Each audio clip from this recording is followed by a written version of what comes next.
齐静春的脾气你可以质疑，但齐静春的实力你真喷不了。就拿那最后一战来说，那简直是整部剑来里最让人头皮发麻的降维打击。当年离竹洞天那一局，所有人都以为他已经死透了，为了6000百姓，他硬扛天道反噬，魂飞魄散，直到蛮荒妖族大军压境，那个连皮能都没有的如山文士一脚把飞升境的远古神灵踩进深海摩擦时，你才清楚这位14境大佬下了一盘多狠的棋。要知道，齐静春在死的那一刻，直接的光阴成河里给自己留了后手，一个静字定住念头，一个春字把自己最后一点灵光送进人间。后来印章被碾碎，春意散入九州，于是那一年春去的特别晚，下来的特别迟。奇怪，明明已经入夏了，还是暮春的样子。今年的春天格外漫长啊！这哪是天象，这是一个人在死后还在温柔地护着这个世界，而他那未散的残魂悄悄给陈平安指路。陈平安，大道就在脚下，走。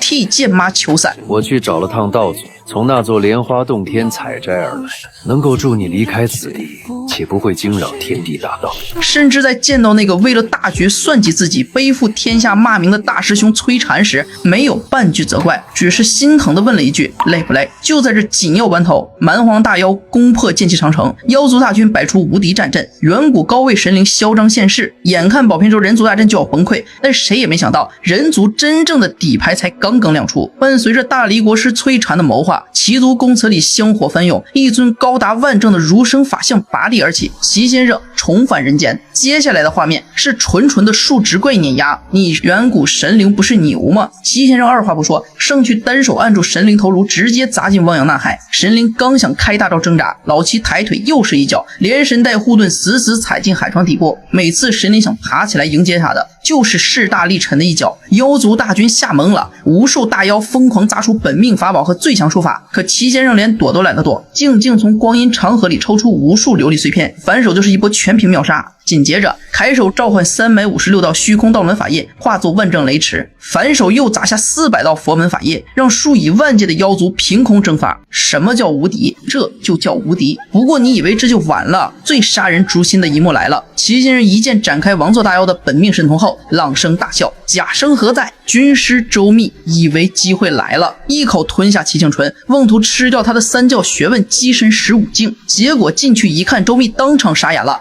老铁，你谁呀？原来这从头到尾就是齐静春和崔禅师兄弟俩做的一个逆天大绝。此刻在周密体内的根本不是齐静春，而是山水颠倒后的崔禅。崔禅直接反客为主，借着周密体内的300万卷藏书，补齐了自己的世功学位，当场合道晋升新14境，不仅白嫖了敌人的经验值，还把周密重伤逼退。说实话，当时看到这里，我最佩服的不是这局有多妙，而是齐静春从一开始就没打算让自己活，他只是把赢留给了人间。打完这一场，他最后的一丝念头也要散了。直到10年后，陈平安在西方佛国的小村庄看到一个少年躲在墙角哭，这位走过尸山血海都不曾皱眉的落魄山主瞬间泪流满面。他问为什么哭，少年抹着眼泪说：读书没用，烦得很。